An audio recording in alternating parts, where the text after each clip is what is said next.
अस्सलामु अलैकुम and welcome to original stories. दोस्तों, इस्लामी तारीख में एक से बढ़कर एक जंगजू बादशाहों और बहादुरों से भरी पड़ी है, जहां एक से बढ़कर एक जंगजू आए। आज की इस वीडियो में हम ऐसे ही 5 इस्लामी जंगजुओं के बारे में बात करेंगे कि जिनके दौर में उनको हराना उस वक्त की किसी भी सल्तनत और सुपर पावर के लिए एक ख्वाब बनकर रह गया था। दोस्तों, इस लिस्ट में नंबर 5 पर नाम आता है ओरहान गाजी का। ओरहान गाजी 1280 में बुरसा में पैदा हुए थे। ओरहान के बड़े भाई अलाउद्दीन को हुकूमत और तख्त में कोई दिलचस्पी नहीं थी। वो अपना वक्त दीनी तालीम में सर्फ किया करते, इसीलिए उस्मान गाजी की ये वसीयत थी कि वो अपना तख्त ओरहान गाजी को दें, और ऐसा ही किया गया। उस्मान गाजी की वफात के बाद ओरहान गाजी को बादशाह मुकर्रर किया गया और अलाउद्दीन को सल्तनत उस्मानिया का पहला वजीर मुकर्रर किया गया। ओरहान गाजी अपने वालिद की तरह समझदार थे और उनमें ये जज्बा था कि वो सल्तनत उस्मानिया को और ज़्यादा बड़ा और ताकतवर बनाए। इसीलिए ये फैसला किया गया कि सल्तनत उस्मानिया को एक ताकतवर फौज की तश्कील करनी चाहिए, और बाद में ऐसा ही किया गया। इन्हीं के दौर में सल्तनत उस्मानिया में दौलत से लेकर हथियार और हर चीज़ में इसको इतना मजबूत बनाया गया कि इसकी जड़ों को हिलाने में सल्तनत उस्मानिया के दुश्मनों को सैकड़ों सालों का वक्त लग गया। इस लिस्ट के नंबर 4 पर नाम आता है सल्जूक सल्तनत के दूसरे सुल्तान अलप अरसलान का। अलप अरसलान का असल नाम मोहम्मद था, लेकिन दुनिया इनको अलप अरसलान के नाम से ही जानती है। सुल्तान तुगरुल की वफात के बाद सल्जूक सल्तनत कमज़ोर होने लगी थी। वहाँ के वजीरों और सिपाहियों ने अलप अरसलान की बहादुरी और ताकत को देखते हुए इनको अपना सुल्तान मुकर्रर करने का फैसला किया, और यूं अलप अरसलान ने सल्जूक सल्तनत का तख्त संभाला। वैसे तो सल्जूक सल्तनत अपने दौर की सुपर पावर रही थी, लेकिन वो अलप अरसलान ही थे कि जिनके दौर में ये हुकूमत अपनी बुलंदी पर पहुंची थी। इनकी मशहूर जंगों में मुस्करत की जंग, जिसमें कि अलप अरसलान ने दुश्मन की फौज में तबाही मचा कर रख दी थी।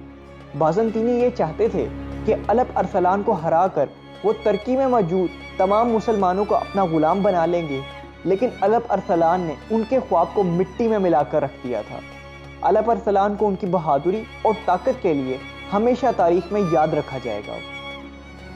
टॉप 5 की इस लिस्ट में नंबर 3 पर नाम आता है उस्मान अव्वल का। दुनिया में जब कभी सबसे ताकतवर जंगजुओं और बहादुरों की बात होगी तो इसमें उस्मान गाजी का नाम जरूर लिया जाएगा। उस्मान गाजी कई कबीले के सरदार अर्तुगरुल गाजी के तीसरे बेटे थे। उन्होंने अपने कभी ना हार मानने वाले जज्बे की ही बदौलत देखते ही देखते एक छोटे से कबीले को एक अजीम सल्तनत में बदल दिया। उस्मान गाजी ने अपने वक्त में दर्जनों जंगें लड़ी थी, और वो हमेशा अपने दुश्मन को हराने में कामयाब रहे थे। और आखिरकार सन 1299 में उस्मान गाजी ने दुनिया की ताकतवर सल्तनत उस्मानिया को कायम किया था। उनकी जंगी काबिलियत और ताकत को तारीख में हमेशा याद रखा जाएगा।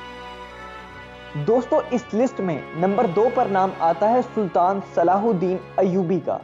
सलाहुद्दीन अय्यूबी अय्यूबिड सल्तनत के बादशाह थे, जो कि 12वीं सदी की एक अजीम सल्तनत थी।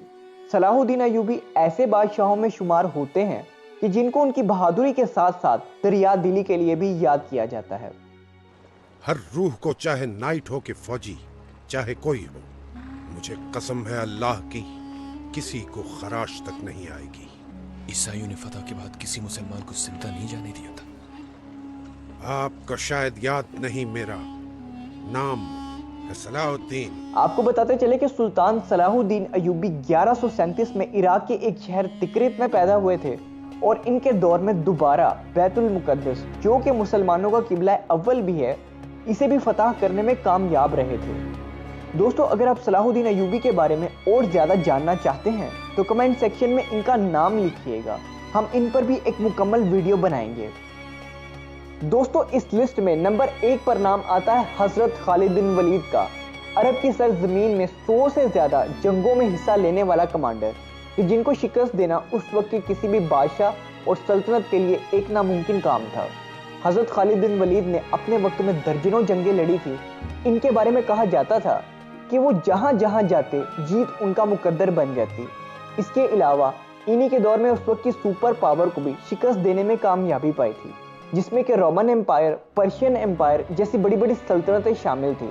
आपकी मालूमात के लिए बताता चलूँ कि हजरत खालिद बिन वलीद के दौर में ही मिस्र, ईरान, عراق، آرمینیا اور جارڈن کو بھی فتح کیا گیا تھا، اسی لیے ان کا شمار دنیا کے طاقتور مسلم کمانڈرز میں بھی کیا جاتا ہے۔